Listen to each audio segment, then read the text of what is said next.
มีอาหารให้กินหลากหลายไม่ได้เสียค่าที่นะครับ ถ้าเราไปข้างนอกนี่ราคานี้ก็จะประมาณ50ครับตรงนี้เราขายที่40 บาทเน้นปริมาณว่าใช่ กาดนางกอมแอดหนองกระทิงเปิดจำหน่ายทุกวันเสาร์อาทิตย์6 โมงเช้าถึงบ่าย 2 โมงณสวนสาธารณะหนองกระทิงโดยองค์การบริหารส่วนจังหวัดลำปางที่นี่บรรยากาศดีมากเลยค่ะแล้วก็ประทับใจกาดนั่งก้อมแอดหนองกระทิงขอเชิญชวนหน่อยเจ้ามาเตอร์มีโอกาสผ่านมาก็เสาร์อาที่จะลืมนะครับที่กาดนั่งก้อมลำปางเลยครับ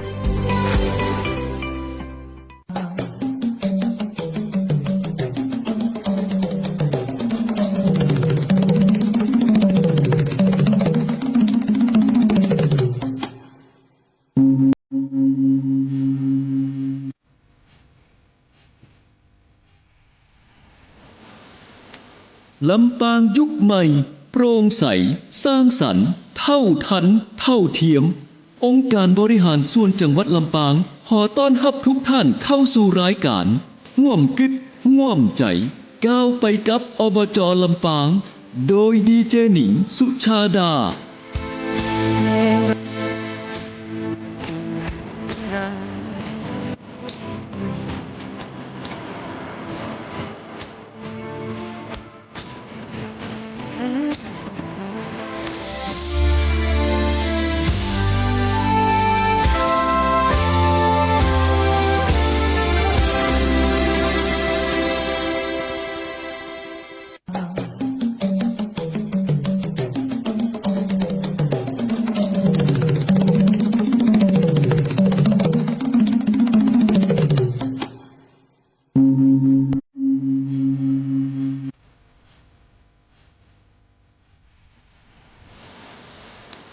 ลำปางยุคใหม่โปร่งใส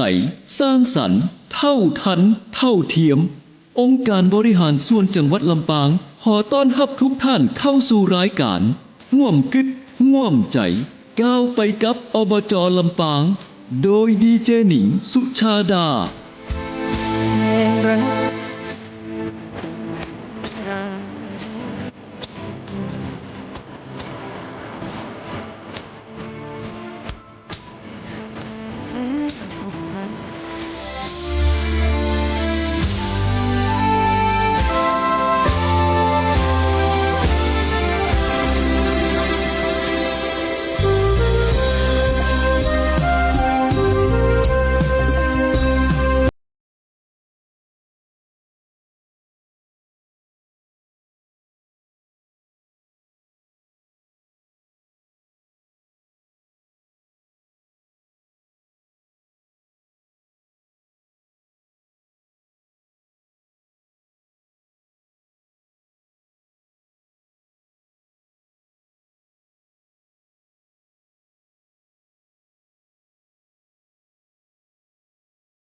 ทอมใจก้าวไปกับอบจลำปางคุณผู้ฟังอยู่กับพ่อเจ้านุ่งหนิงสุชาดาอยู่เป็นเพื่อนคุณผู้ฟังตันนี้เจ้าเหมือนเก้าเหมือนเคย5 โมงปลายไปจนถึง6 โมงแมลงนะเจ้าต้องนำเรียนทุกท่านแต่ว่าตีบัดได้จัดรายการอยู่เป็นเพื่อนคุณผู้ฟังเจ้าเพราะว่าระบบเครื่องทรงตึงมดของสวทนะเจ้าเปิ้นลือแล้วก็ปรับปรุงห้องใหม่ทุกท่านเจ้าก็เลยบัดได้มาจัดรายการอยู่เป็นเพื่อนคุณผู้ฟังมาเป็นอย่างเจ้าข้าเจ้านุ่งหนิงสุชาดาจะเป็นเพื่อนคุณผู้ฟังนะเจ้าเนาะ5 โมงปลายไปจนถึง6 โมงใครฟังเพลงอะไรก็สามารถเอิ้นเข้ามาได้รวมไปถึงข่าวสารเรื่องราวที่น่าสนใจเรื่องราวที่เป็นประโยชน์กับพี่น้องประชาชนเฮาก็จะเอามาเล่าสู่กันฟังในรายการนี้ห่วมกึดห่วมใจก้าวไปกับอบจลำปางยินดีทุกเรื่องฝากท่านสจมาก็ได้เจ้าทุกเขตทุกอำเภอมีเบอร์โทรน้องหนิงเปิ้นก็จะฝากประชาสัมพันธ์มาข่าวสารอะไรอย่างต่างๆเนาะเจ้าเนาะยินดีทุกเรื่องปกำนันปหลวงบ้านเจ้าโยกตายหาท่านสจฝากประชาสัมพันธ์ได้เลยนะเจ้ายินดีและก็จะเอาเรื่องราวทุกเรื่องราวที่เป็นประโยชน์กับพี่น้องประชาชนมาเล่าสู่กันฟังปีฮู้2น้องฮู้1เจ้า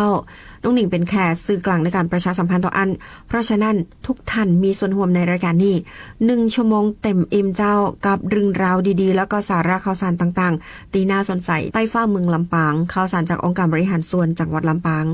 นะเจ้าห้องได้ว่าทุกเรื่องอายังก็ตามเกี่ยวกับภารกิจองค์การบริหารส่วนจังหวัดลำปางโดยการนำของท่านตวงราชโลสุนทรนายกองค์การบริหารส่วนจังหวัดลำปางน้องจะเอามาเล่าสู่กันฟังในรายการนี้เพราะฉะนั้นนะเจ้าทุกท่านมีส่วนร่วมกันตอนนี้ทุกกลุ่มอายุทุกเพศทุกวัยเฮาจะเดินหน้าลำปางไปพร้อมๆกันนะเจ้ากับเรื่องราวดีๆที่จะช่วยกันปีฮู้2น้องฮู้1ช่วยกันคิดช่วยกันทำช่วยกันพัฒนาลำปางให้ยั่งยืนเพื่อประโยชน์สุขของพี่น้องประชาชน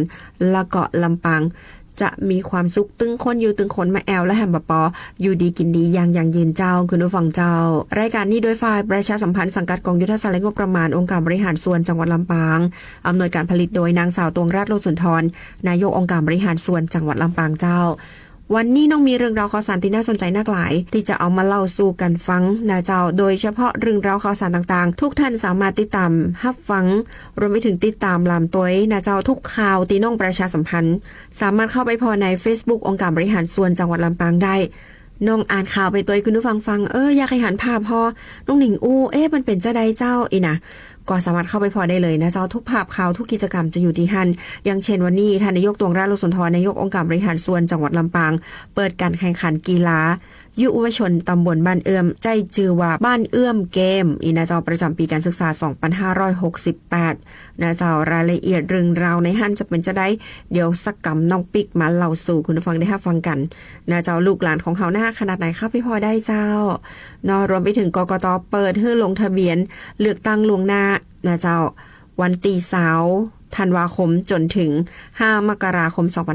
2569วันเลือกตั้งล่วงหน้าก็จะเป็นวันที่1 กุมภาพันธ์ 2569รายละเอียดเป็นจะใดเดี๋ยวน้องเล่าสู่คุณผู้ฟังได้รับฟังกันสำหรับลูกหลานเฮาที่ไปอยู่ต่างจังหวัดนะเจ้ามีการเลือกตั้งล่วงหน้าเนอะสำหรับเลือกตั้งสสนะเจ้าอย่างไรแล้วเดี๋ยวรายละเอียดเรื่องนี้น้องจะเล่าสู่คุณผู้ฟังได้รับฟังกันรวมไปถึงรวมพลังชุมชนลำปางปั้นอาสาพิทักษ์ป่าดูแลผืนป่าหยุดไฟหยุดฝุ่นคุณผู้ฟังแน่นอนเจ้าถ้าเฮาเอากันเป็นการช่วยกันมันหยุดฝุ่นควันอย่างแน่นอนคุณผู้ฟังเจ้าเฮาช่วยกันเดี๋ยวสักกรรายละเอียดเรื่องนี้น้องก็จะเอามาเล่าสู่คุณผู้ฟังได้รับฟังกันเหมือนกันนะเจ้ารวมไปถึงกิจกรรมนะฮักตี Vital Cafe นะเจ้าซึ่งท่านนายกตวงราชโลสุนทรนายกองค์การบริหารส่วนจังหวัดลำปางก็ไปร่วมกิจกรรมเอาละเจ้าเดี๋ยวทุกเรื่องราวข่าวสารน้องมีรายละเอียดต่างๆมาเล่าสู่คุณฟังได้รับฟังกันสักกรรมปิกมาปะกันเจ้ากับเพลงนี้ที่คุณผู้ฟังเอิ้นเข้ามาสามารถเอิ้นเพลงมาได้นะเจ้า0542245556กับรายการร่วมขึ้นร่วมใจก้าวไปกับอบจ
เอื้อมเกมส์นะเจ้าเนาะก็ชื่นมื่นกันเลยทีเดียวรวมไปถึงพี่น้องประชาชนนะเจ้าแล้วก็แฮมหลายๆท่านเลยนะเจ้าส่งข้อความมาน้องหนิงวันนี้นายกไปบ้านปีนะเจ้าก็เลยเปิดมาพอท่านนายกไปเปิดการแข่งขันกีฬายุวชนตำบลบ้านเอื้อมนะเจ้าหรือว่าบ้านเอื้อมเกมส์นะเจ้าก็เป็นประจำปีการศึกษา2568นั่นเองคุณผู้ฟังเจ้าวันนี้เจ้า24ธันวาคม2568เวลา 8:00 นนางสาวตวงรัตน์ สุนทรนายกองค์การบริหารส่วนจังหวัดลำปางเป็นประธานในพิธีเปิดการแข่งขันยุวชนตำบลบ้านเอื้อมเกมส์นะเจ้าประจำปีการศึกษา2568โดยมีนายนิติกรธรรมลังกาสมาชิกสภาองค์การบริหารส่วนจังหวัดลำปางรองประธานสภาองค์การบริหารส่วนจังหวัดลำปางประธานคณะกรรมการจัดการแข่งขันพร้อมด้วยผู้บริหารองค์การบริหารส่วนตำบลบ้านเอื้อมนะเจ้าผู้บริหารสถานศึกษาในกลุ่มโรงเรียนตำบลบ้านเอื้อมผู้นำท้องที่คณะครูแล้วก็ผู้ปกครองและนักกีฬายุวชนนะเจ้าเข้าร่วมอย่างพร้อมเพรียงกันณสนามกีฬาโรงเรียน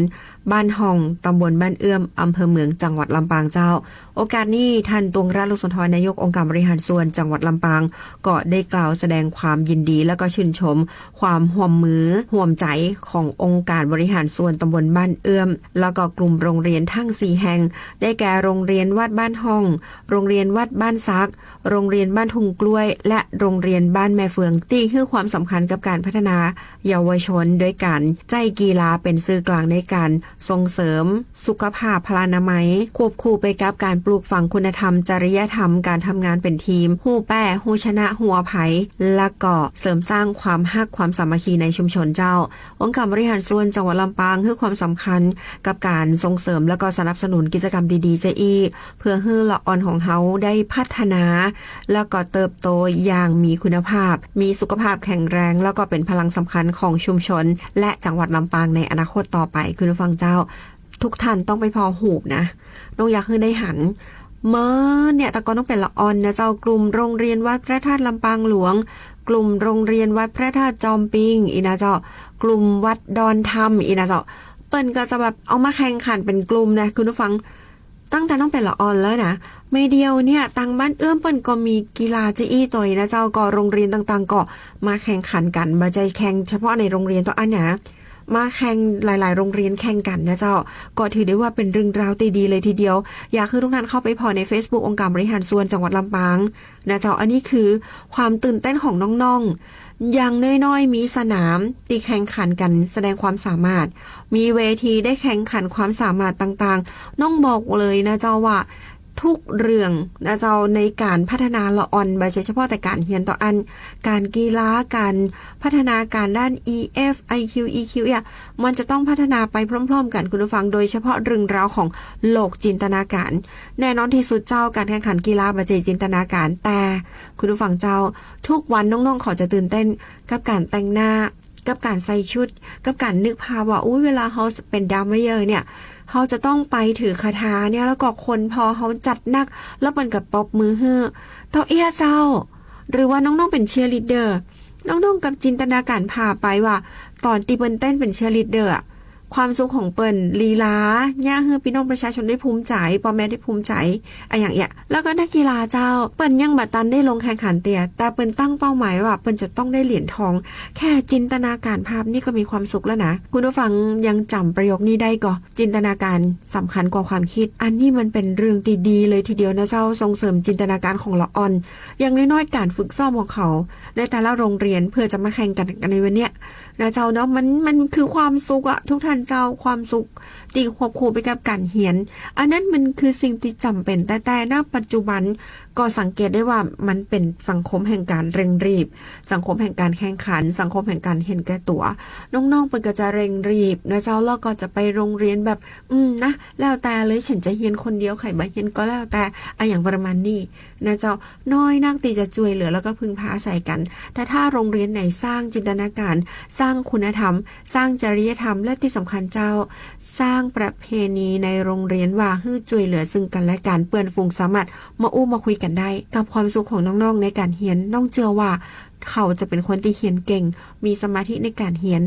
แล้วสมองของเปิ้นจะเพิ่มในเรื่องของ EQ และที่สำคัญเจ้า EF ของเปิ้น มีการแก้ไขปัญหาเฉพาะหน้าได้เป็นอย่างดีนะเจ้าเนาะอันนี้ก็ขอชื่นชมนะเจ้าทุกๆโรงเรียนตัวนะเจ้าแล้วก็สามารถเข้าไปพอได้นะใน Facebook องค์การบริหารส่วนจังหวัดลำปางเจ้ากับเรื่องราวดีๆจะขอชื่นชมยกย่องทุกท่านที่มีส่วนเกี่ยวข้องจัดงานบ้านเอื้อมเกมส์นี่ตัวนะเจ้าเนอร์รวมไปถึงพี่สาวที่เอิ้นเข้ามาบอกว่าทานนายกไปบ้านปีนะน้องนิ้งยินดีเจ้า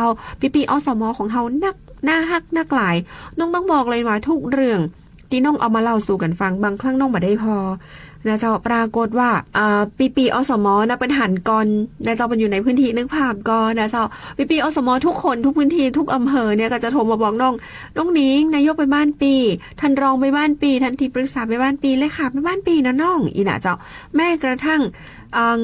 หลายๆท่านตีลงไปซ่อมถนนอย่างเงี้ยเจ้าหน้าที่ลงไปอย่างเงี้ยเปิ้นก็บอกว่าอบจไปซ่อมถนนบ้านปีเปิ้นก็จะบอกเจ้านี่แหละเจ้าคอนเซปต์ของเขาคือปีฮู้2น้องฮู้1กับรายการห่วมขึ้นห่วมใจก้าวไปกับอบจลำปางขอบคุณทุกเรื่องราวติเล่าสู่กันฟังแล้วก็ติดตามลามตัวน้องท่านหัวหน้าส่วนราชการหลายท่านฟังลงอยู่ฝากข่าวสารประชาสัมพันธ์นะเจ้าเนอเปิ้นก็จะได้รับรู้รับทราบข่าวสารของท่านตัวนะเจ้าเนาะยินดีทุกเรื่องราวเจ้าท่านหนังสือเรียนถึงนายกองค์การบริหารส่วนจังหวัดลำปางเรื่องขอความอนุเคราะห์ประชาสัมพันธ์ในรายการวิทยุต่ออันเจ้า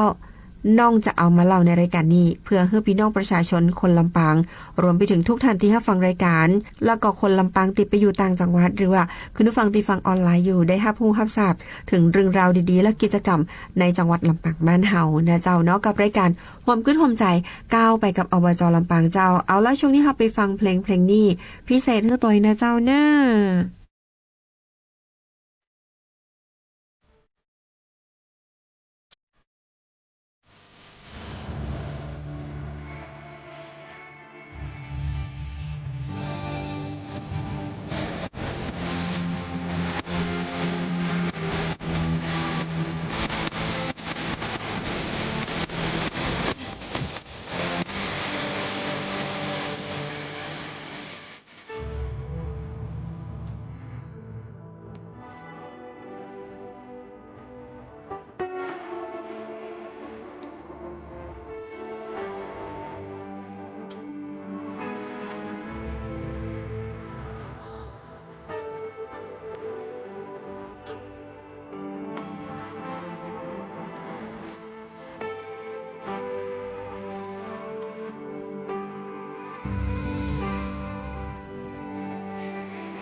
มากกว่าคาเฟ่ไวท์เท่าคาเฟ่คือพื้นที่แห่งโอกาสและกำลังใจบรรยากาศดูอบอุ่นแล้วเข้ามาแล้วมันรู้สึกสบายตาสบายใจเครื่องดื่มนี่ราคาเริ่มต้นก็40 บาทถูกมากเจ้าที่นี่ไวท์เท่าคาเ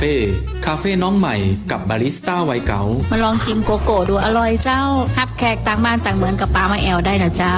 มีเบเกอรี่แล้วก็สถานที่ก็น่านั่งนะเจ้าเนาะไวท์เท่าคาเฟ่คือพื้นที่กลางในการแลกเปลี่ยนเรียนรู้ของผู้สูงวัยเปิดโอกาสให้ได้ฝึกอาชีพสร้างรายได้และส่งต่อแรงบันดาลใจสู่คนรุ่นใหม่น่ารักคือเป็นผู้สูงวัยที่แบบเปิ้ลได้มาพัฒนาอาชีพสวยทำให้เปิ้ลได้เห็นว่าเปิ้ลยังมีศักยภาพอยู่สวยชอบมากๆคือมีจุดเด่นในเรื่องของการกระตุ้นให้ผู้สูงวัยได้พัฒนาในการทำงานทำอาชีพยังได้อยู่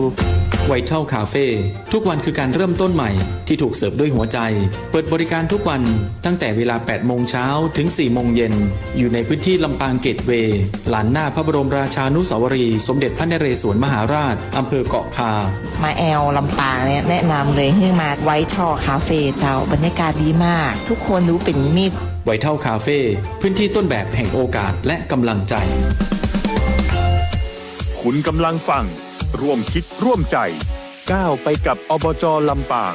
ทางสวท.ลำปาง FM 97 เมกะเฮิรตซ์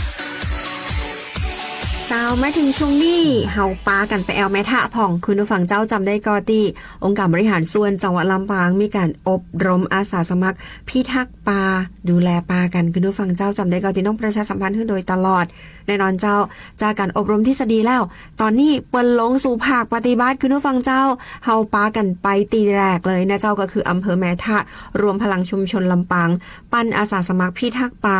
ดูแลผืนป่าหยุดไฟหยุดฝุ่นคุณผู้ฟังเจ้าเมื่อวันที่22ธันวาคม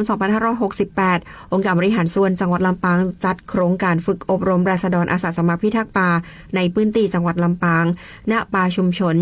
บ้านนาบงตำบลดอนไฟอำเภอแม่ทะจังหวัดลำปางนะเจ้าซึ่งเป็นพื้นที่นำรองแห่งแรกของโครงการนะเจ้าซึ่งเขาจะไปหลายอำเภออยู่นะคุณผู้ฟังแม่ทะศพปราบเสริมงามเกาะคาและอำเภอห้างชัดนะคุณผู้ฟังนะแต่ว่าวันนี้น้องจวนคุณผู้ฟังไปแอลตีอำเภอแม่ทะกันก่อนนะเจ้าต้องบอกเลยว่าโครงการนี้นะเจ้าเพื่อเสริมสร้างความรู้ความเข้าใจและปลูกจิตสำนึกในการอนุรักษ์ทรัพยากรธรรมชาติและสิ่งแวดล้อมคุณผู้ฟังเจ้ามีความจำเป็นเป็นอย่างยิ่งนะเจ้าตีจะต้องช่วยกันดูแลป่าเพื่อแก่พี่น้องประชาชนในพื้นที่ตลอดจนการพัฒนาเครือข่ายอาสาสมัครเพื่อเป็นกลไกตีสำคัญในการป้องกันและแก้ไขปัญหาไฟป่าและฝุ่นควันในจังหวัดลำปางเพื่อเกิดประสิทธิภาพและผลสำฤทธิ์อย่างเป็นรูปธรรมนะเจ้าโดยนางสาวกนกราชเครือดวงคำสมาชิกสภาองค์การบริหารส่วนจังหวัดลำปางอำเภอแม่ทะเขต1และท่านปลัดสัจพรจันทร์ศรีนวลผู้ทรงคุณวุฒิเฉพาะทางด้านการบริหารงานท้องถิ่นเข้าร่วมโครงการเจ้าโดยมีการแบ่งกลุ่มลงพื้นที่ฝึกปฏิบัติจริงมีนายสุไหมหมายมั่นนายกสมาคมการเฮียนฮู้ป่าชุมชนจังหวัดลำปางพร้อมคณะวิทยากรถ่ายทอดองค์ความรู้เกี่ยวกับการจัดทำแนวกันไฟการวางเส้นแนวกันไฟการบำรุงรักษาแนวกันไฟและการจัดทำแนวกันไฟถาวรในพื้นที่ป่าชุมชนและพื้นที่ที่เสี่ยงต่อการเกิดไฟป่าคุณผู้ฟังเจ้านอกจากนี้นะเจ้าก็ยังมีการฝึกปฏิบัติด้านการลาดตระเวนตรวจพื้นที่ป่าการวางแผนเส้นทางเฝ้าระวังไฟป่าการจัดเวรยามแล้วก็กำหนดจุดพิกัดเฝ้าระวังไฟในช่วงฤดูไฟป่าระวังเดือนกุมภาพันธ์จนถึงเมษายนของกุปีเจ้ารวมถึงการฝึกจัดทำฝ่ายชะลอน้ำในลำห้วยแขนงและลำห้วยสายลักนะเจ้าเพื่อช่วยฟื้นฟูระบบนิเวศและลดความรุนแรงของไฟป่านะเจ้าองค์การบริหารส่วนจังหวัดลำปางให้ความสำคัญกับการแก้ไขปัญหาไฟป่าและฝุ่นควันที่ส่งผลกระทบต่อสุขภาพของพี่น้องประชาชนซึ่งจำเป็นต้องอาศัยความร่วมไม้ร่วมมือกับทุกภาคส่วนนะเจ้าโดยเฉพาะพี่น้องประชาชนในพื้นที่ที่อยู่ใกล้ชิดกับทรัพยากรป่าไม้นักที่สุดโดยมีแผนจัดฝึกอบรมอาสาสมัครพิทักษ์ป่าในพื้นที่ชุมชนซึ่งเป็นการลงพื้นที่ปฏิบัติจริงนอกจากแม่ทะแล้วมีศพปราบเสริมงามเกาะขาและห้างฉัดเป็นลำดับต่อไป นะเจ้าเอาเป็นว่าจะอีน้องหนิงก็จะลงพื้นที่ไปนะคุณผู้ฟังเจ้าจะไปอำเภอไหนอย่างใดนั่นรึงราวจะเป็นจะใดนั่นแน่นอนที่สุดเจ้าเฮาจะติดตามลำตัวมาเล่าสู่กันฟังกับโครงการดีๆตีองค์การบริหารส่วนจังหวัดลำปางได้ไปรวมพลังชุมชนลำปางปันอาสาสมัครพิทักษ์ป่าดูแลผืนป่าและหยุดไฟรวมไปถึงหยุดฝุ่นนะเจ้างานนี้เฮาต้องช่วยกันปีหู้2น้องหู้1กับรายการห่วมคือท่วมใจก้าวไปกับอบจ.ลำปางเจ้า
เจ้าไม่ถึงเรื่องนี้เจ้าคุณผู้ฟังเจ้าฮู้กอตีจะมีการเลือกตั้ง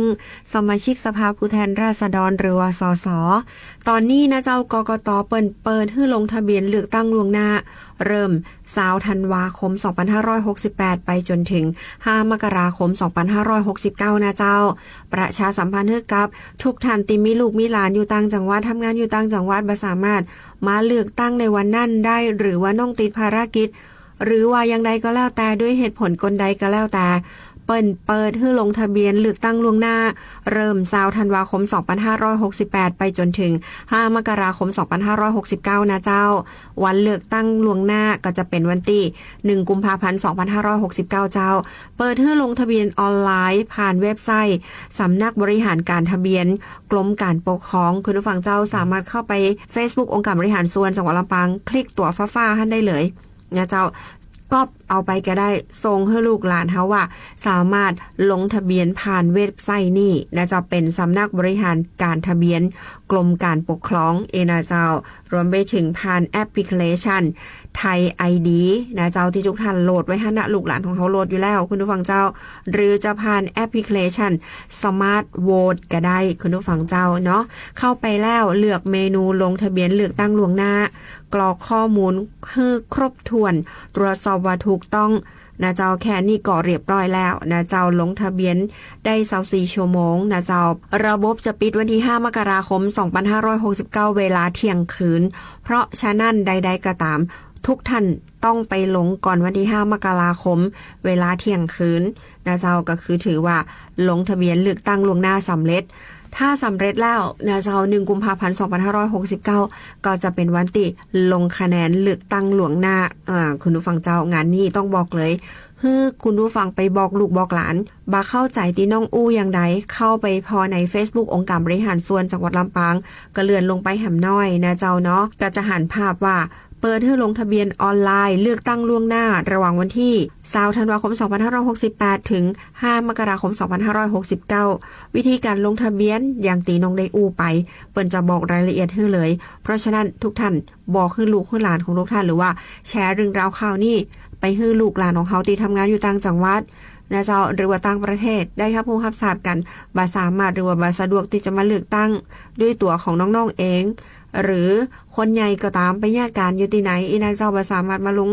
เลือกตั้งได้อีนาเจ้าก็สามารถไปลงทะเบียนเลือกตั้งล่วงหน้าตามวันเวลาที่ข้าเจ้าน้องหนิงสุชาดาได้ประชาสัมพันธ์ให้กับคุณผู้ฟังได้รับรู้รับทราบกันตัดนี้จะได้บ่เสียสิทธิ์คุณผู้ฟังช่วยกันเจ้าเลือกคนดีมีคุณภาพเลือกคนตีซื่อสัตย์ดูแลพี่น้องประชาชนได้เป็นตัวแทนของเฮาเจ้าไปเป็นสสตัวแทนของพี่น้องประชาชนกันคุณผู้ฟังกับการเลือกตั้งล่วงหน้าเริ่มลงทะเบียน20ธันวาคมไปจนถึง5มกราคม2569เวลาเที่ยงคืนนะป้นเที่ยงคืนลงทะเบียนมาได้แล้วนะเจ้าเพราะฉะนั้นวันที่1กุมภาพันธ์2569ที่เปิ้นเลือกตั้งล่วงหน้าทุกท่านบ่ได้ลงทะเบียนเลือกตั้งล่วงหน้าก็บ่สิมีสิทธิ์ที่จะเลือกตั้งล่วงหน้าก่อน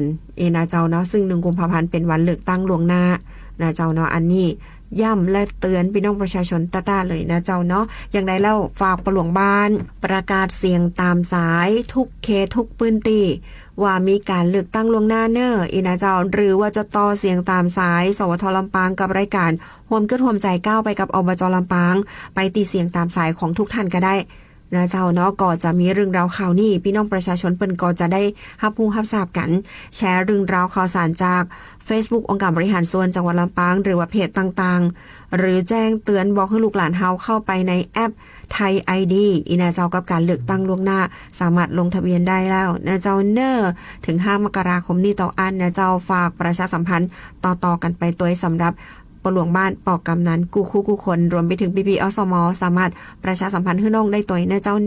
ก็ยินดีและขอบคุณจัดนักเอาละเจ้าเดี๋ยวเราไปพักฟังเพลงนี้กับเพลงตีคุณผู้ฟังเอิญเข้ามาพิเศษให้กับพี่น้องแม่ทะตีดาวไฟป่าแม่ทะกูคู่คนตัวนะเจ้าสู้ๆนะเจ้ารวมไปถึงอาสาสมัครพิทักษ์ป่าแต่ละอำเภอโดยเฉพาะพี่น้องอำเภอเกาะขาจะเป็นวันใดนั่นเดี๋ยวน้องเราสู่กันฟังนะเจ้าแล้วก็ห้างชาติตัวซบปราบตัวนะเจ้าเอาละเจ้าเราไปฟังเพลงนี้พิเศษให้ตัวนะเจ้า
เจ้าต้องขอบคุณปีสาวแล้วก็ปีบ่าวนะเจ้าหลายๆท่านเลยทีเดียวนะเจ้าต้องบอกเลยเปิ้นเป็นขาออกกำลังกายพ่องก็ไปปั่นรถทีบเสร็จจากปั่นรถทีบก็มาวิ่งที่สวนสาธารณะหนองกระติ้งอีนะเจ้าเนาะก็อู้เอิญคือกำลังใจและตีสำคัญเจ้า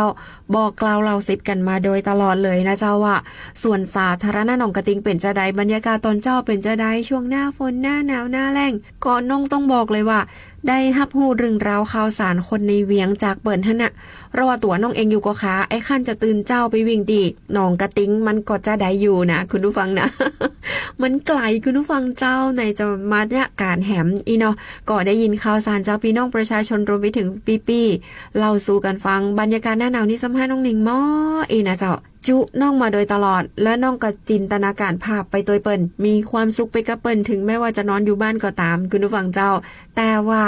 วันที่3 มกราคมนี้อบจ.ลำปางเปิ้นจะคิกออฟการเดินออกกำลังกายภายใต้กิจกรรมคนอบจ.ลำปางรูปร่างดีบ่ป่วย NCD น้องกัดไปกับเปิ้นคุณผู้ฟังเจ้าลงทะเบียนแล้วเรียบร้อยเพราะฉะนั้นขอเชิญชวนทุกท่านที่ไปออกกำลังกายนะเจ้าแล้วก็มาเดินเป็นเปื้อนกันนะเจ้าที่สวนสาธารณะหนองกระติงในวันที่3 มกราคม 2569 เวลาตั้งแต่ 6 โมงเกิงณสวนสาธารณะหนองกระติงนะเจ้างานนี้ห้ามพลาดต้องไปปะกันนะเจ้าเนอะเสร็จแล้วเขาก็จะมากินกาแฟฮอนหอมกลุ่นไปถึงสวนสาธารณะหนองกระติงแล้วก็ฟังเพลงม่วนๆกินข้าวล้ำๆกินน้ำส้มคั้นคือฟังเจ้ามันคือความสุขแค่จินตนาการภาพก็มีความสุขละเพราะฉะนั้นน้องจะได้ไปวิ่งกับเปิ้นกับเนี่ยจากตีปีเล่าสู่น้องฟังน้องจินตนาการภาพเจ้าแล้วก็บักเคยได้ไปออกกำลังกายกับเปิ้นสักเตือมันตึงมาได้อรรถรสถึงแม้ว่าน้องจะไปสวนสาธารณะหนองกระติงมันแต่มันมีหั่นอย่างนะคุณผู้ฟังนะต้องไปวิ่งคืออ้อมหนองอ่ะคุณผู้ฟังเจ้ากับบรรยากาศนั่นวันนั้นนะน้องจะได้ไปละ3 มกราคม 2569 เวลา 6 โมงเกิงเป็นต้นไปปุ่นน่ะน้องจะไปถึงปุ่นสักตี 5 เกิงคุณผู้ฟังเจ้าไปวอร์มเหี่ยก่อน เนาะไปวอร์มเหี่ยก่อนนะเจ้าเพราะฉะนั้นไปปะกันตีส่วนสาธารณะหนองกระติง3 มกราคม 2569 เวลา6 โมงเกิงกับกิจกรรมดีๆที่อบจ.ลำปางเชิญชวนเจ้าหน้าที่อบจ.ไปร่วมกันคิกออฟเดินออกกำลังกายภายใต้กิจกรรมคนอบจ.ลำปางรูปร่างดีบ่ป่วย NCD ตอนนี้น้องอ้วนอยู่คุณผู้ฟังเจ้าแล้วน้องจะกลายเป็นคนใหม่คุณผู้ฟังเจ้าหูพางน้องจะดีละนะจะบ่ป่วยเป็น NCD นะเจ้าเนาะหวังใจไว้จะอันเพราะฉะนั้นเฮาช่วยกันเจ้าไปให้กำลังใจน้องนะเจ้าปีหลายคนนะเจ้าตีจวนน้องออกกำลังกายเป็นประจำแล้วก็จู้น้องบรรยากาศตีน้องน้องหนิงหน้าหนาวนี่นะน้องก็นึกภาพไปตัวเปิ้นคุณผู้ฟังเจ้าวันที่3ต้องไปปากันให้ได้แน่เจ้าเนื้อตีสวนสาธารณะหนองกระติงเอาละเจ้าว่าแล้วก็หลายๆข้าวบ่ได้เมาแต่เมาม้อยกันหลายๆเรื่องเอิ้นเพลงมาฮับโทรศัพท์ก็กันสุดปิดนี่นะเนาะบ่ได้เปิดเพลงอะยังก็ต้องขอสุมาข่าวใดที่น้องบ่ได้อ่านก็ต้องขอสุมาตัวกันแล้วกันนะเจ้าตอนนี้เวลาหมดเวลาเสี่ยงปิกมาปากับนั้นผูก 5 โมงแรงถึง 6 โมงแม่แรงมีแหมเรื่องนึงเจ้าคุณผู้ฟังเจ้ารายการของอบจ.ลำปางชื่อว่ารายการเดินหน้าลำปางไปกับอบจ.ลำปางจะออกอากาศ99 เมกะเฮิรตซ์อสมท.ลำปางเริ่มเดือนมกราคมนี้คุณผู้ฟังเจ้าไปให้กำลังใจกันเน้อ9 โมงถึง 10 โมงตีอสมท.ลำปาง99 เมกะเฮิรตซ์กู้วันจันทร์จนถึงวันศุกร์นะเจ้าส่วน 5 โมงแมลงถึง 6 โมงแมลงเฮามาปากันตีสวท.ลำปางแห่งนี้97 เมกะเฮิรตซ์กู้วันจันทร์จนถึงวันศุกร์เหมือนกันเพราะฉะนั้น 9 โมงถึง 10 โมงปากันตีอสมท.ลำปาง99 เมกะเฮิรตซ์กับรายการเดินหน้าลำปางไปกับอบจ.อีนะเจ้าเนาะส่วนตัดนี้นะเจ้าเฮาก็ปากันเหมือนเก่าเหมือนเคยนะเจ้า 5 โมงแมลงถึง 6 โมงแมลงต้องบอกเลยว่าออกรายการ2 คลื่นนะเจ้าเนาะนำเรียนคือกับทุกท่านได้รับรู้รับทราบกันกับเรื่องราวดีๆจากองค์การบริหารส่วนจังหวัดลำปางโดยฝ่ายประชาสัมพันธ์สังกัดกองยุทธศาสตร์และงบประมาณองค์การบริหารส่วนจังหวัดลำปางอำนวยการผลิตโดยนางสาวตวงราช ลูกสุนทรนายกองค์การบริหารส่วนจังหวัดลำปางเจ้า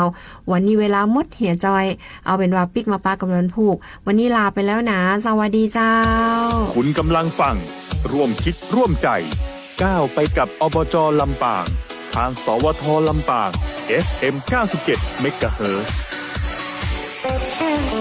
วันเสาร์อาทิตย์นี้ไปแอวกาดนั่งก้อมแอดน้องกระทิงกันนะคะ ฟังเพลงเพราะๆดนตรีในสวน ดื่มด่ำไปกับกาแฟสดและเครื่องดื่มหลากชนิด เลือกซื้อของกินของใช้ที่หลากหลาย ทั้งอาหารข้าวขนมหวาน สินค้าเกษตรปลอดภัย สินค้าโอท็อปชุมชน และยังมีศูนย์สุขภาวะให้บริการด้านการแพทย์แผนไทยอีกด้วย จะช็อปชิมชิลเช็คอินกันได้ที่กาดนั่งก้อมแอดน้องกระทิงตั้งแต่ 6 โมงเช้าถึงบ่าย 2 พื้นที่แห่งความสุขสำหรับทุกคนกาดนั่งก้อมแอดน้องกระทิงโดยองค์การบริหารส่วนจังหวัดลำปาง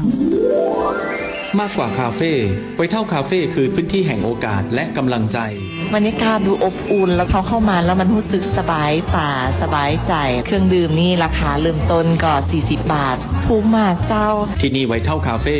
คาเฟ่น้องใหม่กับบาริสต้าวัยเก๋ามาลองชิมโกโก้ดูอร่อยที่นี่สถานีวิทยุกระจายเสียงแห่งประเทศ